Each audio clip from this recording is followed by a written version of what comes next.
So I also want to take a moment to talk about the people of Europe.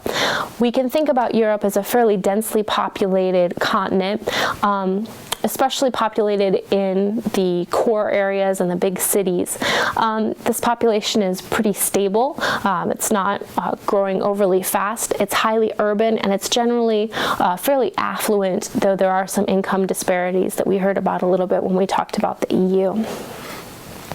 One of the things that's happening within Europe is a shift in what it means to be European. So formerly, it was really held together around this idea of a French-German core European identity. But there's kind of a different conception of Europe that's happening in post-communist countries, and then as more and more immigrants are coming to Europe and being integrated into society there. One of the tools that we can use throughout the quarter to look at the demographics of a population is called a population pyramid.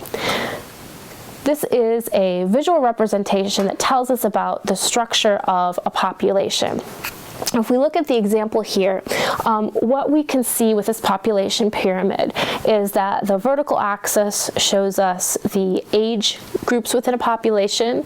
The left and right are broken up into different sexes, so the males on the left, the females on the right, and then the horizontal axis gives you a proportion of the overall population.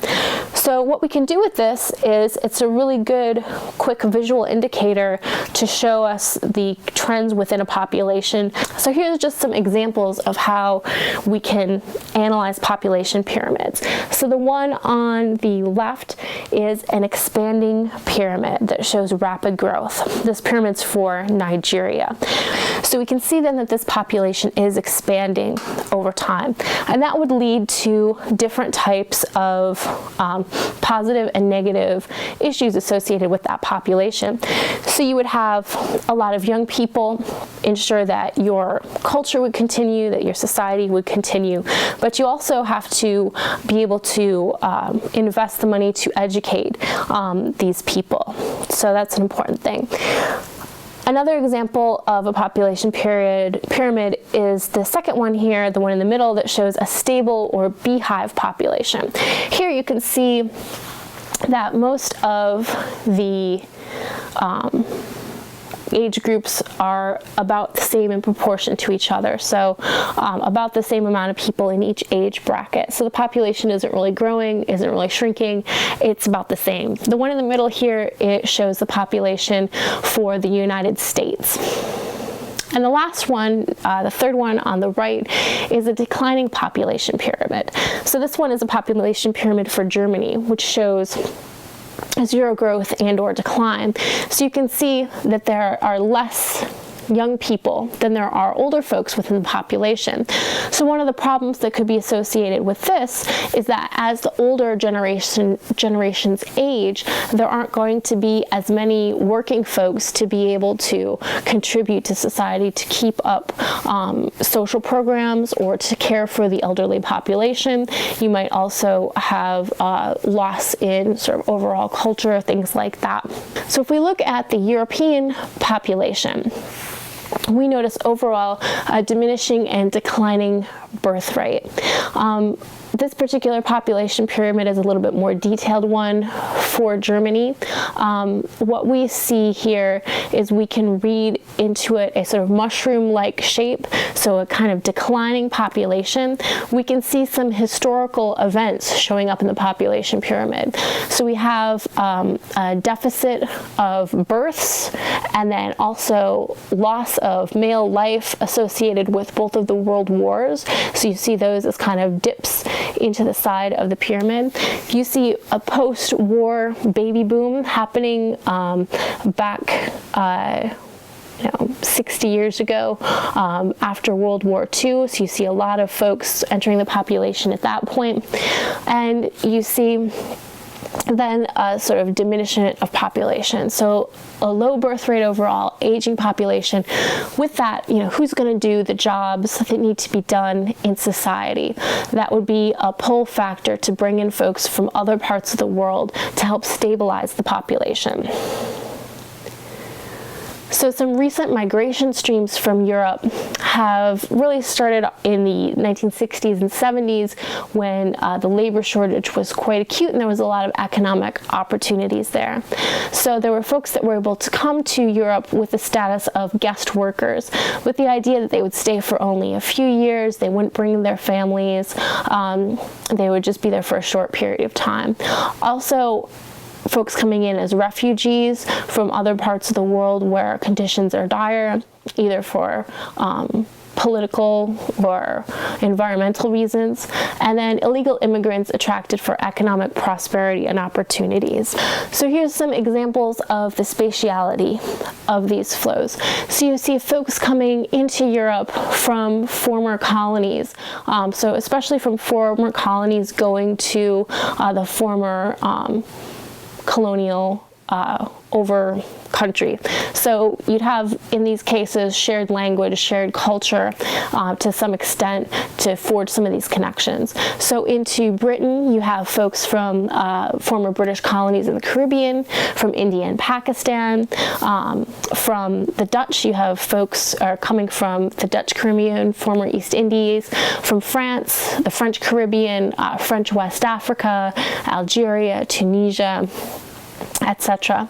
You also see migration within the EU. And if we look at some of these trends, we can think about how they relate to those maps of wealth overall that we saw for Europe. So you see folks coming especially from the poorer countries within the EU, Greece, the former Soviet bloc countries, going to places like Germany, going to from Spain and Portugal to France and Germany as well. So these countries drawing in folks. And you can think about how, since within the EU you have a freedom of people to move, folks are able to get up and go to a new location where wages might be much higher. A great example of this diversity is London. So the city of London in Britain has more than 270 nationalities. Many have family roots in Africa and India and places formerly part of the British Empire. So more than a quarter of London's population is from an alternative ethnic background, and more than half of Britain's total of ethnic minorities live within the city of London. It has the largest non-white population of any European city. And you can kind of see this in an image of a crowd there in London. So the first stream of guest workers were unskilled factory workers. Next came folks with higher levels of education that were filling partially skilled labor positions. By 1975, 12 to 14 million immigrants had arrived in Northwest Europe. So a huge number of people to impact the cultural makeup there that had been formerly fairly homogenous. So the question becomes how to incorporate immigrants and ethnic minorities. So there's a couple different strategies. One is this notion of multiculturalism. So this is a process in which each ethnic group has the right to enjoy and protect their own officially recognized native culture. So you might have multiple types of culture that are allowed to coexist and are each hopefully respected within that context. Another way that this immigrant issue is dealt with is the notion of assimilation. So this is the process by which people of different cultural backgrounds come to share a same space and achieve sufficient cultural solidarity to sustain a national existence. So those cultures sort of blend together into one particular type of national culture. So within the European context, you have multiculturalism, but it's still a comprehensive change of lifestyle for a majority of these immigrant populations. So at this point, in Germany, about 9% of the population is foreign-born. In France, you have a lot of weight put on the idea of maintaining traditional French culture. So the idea of having to speak French and act French to sort of assimilate into French culture is very much important. Is there really a European identity? there has been some tensions about immigrants, especially since the end of the Cold War, and a lot of immigrants coming into Western Europe from Eastern Europe, but the economic benefits have been acknowledged. This allows the EU to be more efficient, to be able to pay workers cheaper wages and get more things done. There's also this fear about cultural fragmentation, changing of what the traditional identities are for these countries that had been fairly homogenous. There's also a problem with incorporation of second and third generation immigrants. So people who may have, their grandparents moved to a particular country, but because of their color of their skin or their religion or their last name, still aren't thought of as being truly a citizen of that country. There's been a lot of growth of Muslim communities and problems with the strict separation of religious and public life that is often held in places like France. And then increased resentment and hostility towards immigrant communities. You can kind of see that in some of the images here. Neo-Nazi protest in Germany, so folks that are, have a fear of these immigrant populations. And on the image on the top, you see Little Istanbul as a place in Germany that reproduces Turkish culture. So you have all of this influx of immigration in the context of declining heavy industry, economic recession, and things like that happening, and immigrants are often blamed as the scapegoat for some of these tensions. We can look a little bit more into the idea of the different unevenness in development and how this interacts with immigrant cultures. If we look a little bit more closely at Paris and its suburbs, we mentioned the idea that the city center is where the financial districts and the wealthier folks live in Paris, and as you get out into the suburbs, this is where the poorer folks live. Basically, the city has expanded in rings over time, and the further and further that you get out, the less access that you have to good infrastructure, good jobs, things like that. And then the public housing that is intended to house the poor, and many of them immigrants, is built as an exterior ring around the city. There's not a lot of good public transport then that connects these exterior suburbs to the center of the city where the jobs actually are. So here's some pictures that compare some of these landscapes. On the left, we see the city center in Paris and images along the river downtown.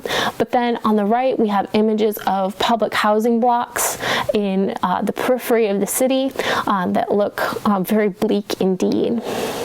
Suburban dwellers, it's majority ethnic minority populations with low income wage earning potential. And then structural racism that exists. This is the idea that the way that the system is set up encourages and facilitates continuing racism.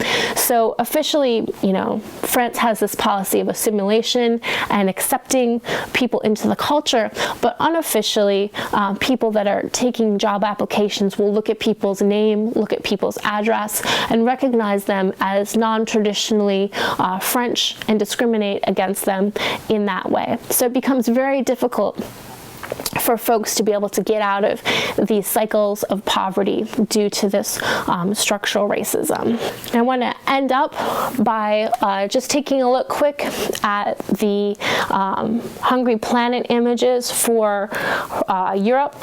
This family is from Germany. We have them spending about $500 a week on food. If you take a look, they have a lot of processed food. This next family is an Italian family. You'll notice the prominence of bread and pastas within their diet. They spend about 260 euros a week on their food products. And then this last family is a British family, and you can see again a lot of processed food. They spend about $250 a week